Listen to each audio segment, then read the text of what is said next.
अभी देखो ये एक डायग्राम है बच्चों, ये एक डायग्राम है। ये डायग्राम अगर देखोगे ना तो इधर पे दिया हुआ है, क्या दिया हुआ है? ये मेरा ब्राउजर है, ये मेरा क्या है? जहाँ पे क्या होगा, सॉफ्टवेयर रन होता होगा। जहाँ पे क्या होगा, सॉफ्टवेयर मेरा।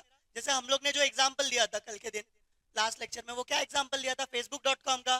तो ब्राउजर पे क्या चल रहा था वो टाइम पे? facebook.com चल रहा था। तो ब्राउजर ब्राउजर क्या करेगा? नेटवर्क के थ्रू किसको रिक्वेस्ट भेजेगा? सर्वर को रिक्वेस्ट भेजेगा। किसको भेजेगा? सर्वर को। ये जो सर्वर है ये किसके पास जाएगा? डेटा डेटा ढूंढने के लिए या डेटा लाने के लिए किसके पास जाएगा? डेटाबेस के पास जाएगा। किसके पास जाएगा? तो ये अपने केस में सर्वर कौन है? अपने केस में सर्वर कौन है? PHP में अगर कोड लिखा तो सर्वर कौन है? अपाची।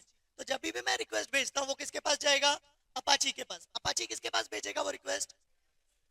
डेटाबेस से डेटा लाना है तो डेटाबेस के पास भेजेगा, डेटाबेस से डेटा मिल जाएगा उसको। ठीक है, ये जो रिक्वेस्ट जाएगा वो कौन से फॉर्मेट में जाएगा? ये जो रिक्वेस्ट जाएगा वो कौन से फॉर्मेट में जाएगा? सर्वर साइड स्क्रिप्टिंग लैंग्वेज में जाएगा। तो उसका एग्जांपल क्या था? कौन से लैंग्वेज में ये रिक्वेस्ट जाएगा? PHP में जाएगा। जो सर्वर पे रिक्वेस्ट जाएगा वो कौन से लैंग्वेज में जाएगा? PHP में जाएगा। कौन से लैंग्वेज में जाएगा? PHP में जाएगा। तो यहाँ से नेटवर्क से जो रिक्वेस्ट जाएगा वो PHP में जाएगा। इसको बोलते हैं CGI। CGI का मतलब रहता है कॉमन गेटवे इंटरफेस। CGI का मतलब क्या रहता है? Common gateway interface. ये किसके लिए यूज होता है? सर्वर और डेटाबेस के बीच में कम्युनिकेशन करने के लिए।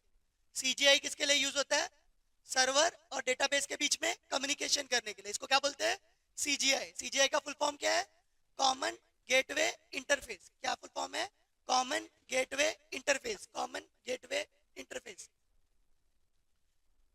तो ये जो सर्वर है ये सर्वर के ऊपर क्या लिखा रहेगा? PHP। ये जो सर्वर है कौन सा सर्वर रहेगा? अपाची। और ये जो सर्वर साइड स्क्रिप्टिंग पेजेस है ये कौन से पेजेस रहेंगे? PHP के पेजेस रहेंगे। कौन से पेजेस रहेंगे? PHP के पेजेस है। तो ये अपना एक सिंपल डायग्राम है। किसका डायग्राम है ये पूरा क्लाइंट साइड स्क्रिप्टिंग लैंग्वेज का डायग्राम है। ये सर्वर साइड स्क्रिप्टिंग लैंग्वेज का डायग्राम।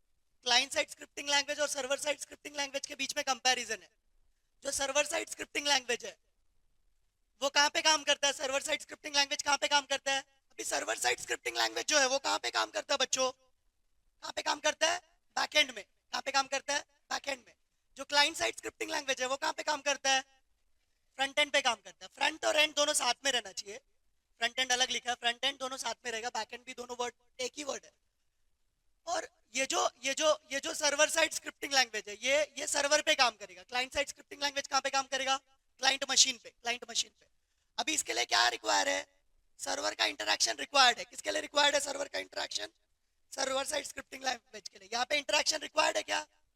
ये सर्वर तक रिक्वेस्ट ही नहीं भेजेगा कभी। Client side scripting language server तक रिक्वेस्ट भेजेगा क्या? नहीं। वो कहाँ पे रिक्वेस्ट रहेगा उसका? ब्राउजर पे ही। जो भी काम रहेगा उसका कहाँ पे रहेगा? खाली ब्राउजर पे ही, उसके अलावा कुछ भी नहीं करेगा। इसके एग्जाम्पल क्या क्या है? इसके एग्जाम्पल ये है, हम लोग ने ये देखा है, PHP देखा है, ASP.NET डाला है, पाइथन भी डाला है, रूबी एंड रेल्स भी है। रूबी एंड रेल्स भी है, ये भी लिख के लो। और इसका जो एग्जाम्पल है वो क्या है? अभी इसमें से client side scripting language JavaScript ही है, HTML CSS नहीं है। वो भी रॉन्ग है, मत लिखा है इसलिए रहने दो। यहाँ पे jQuery लिख सकते हो तुम लोग। एग्जाम्पल में चाहिए तो jQuery लिख लो। would effectively customize the website pages and provide dynamic website।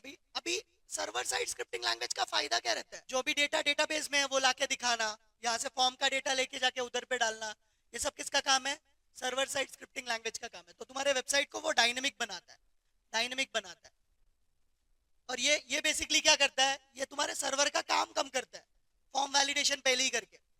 Can reduce the load to the server. Server का आधे से ज्यादा काम कौन कर लेता है? क्लाइंट साइड स्क्रिप्टिंग लैंग्वेज कर लेता है। इसलिए सर्वर पे ज्यादा रिक्वेस्ट नहीं जाएगा। समझा क्या? समझा क्या? ये सिक्योरिटी यहाँ पे क्या रहता है?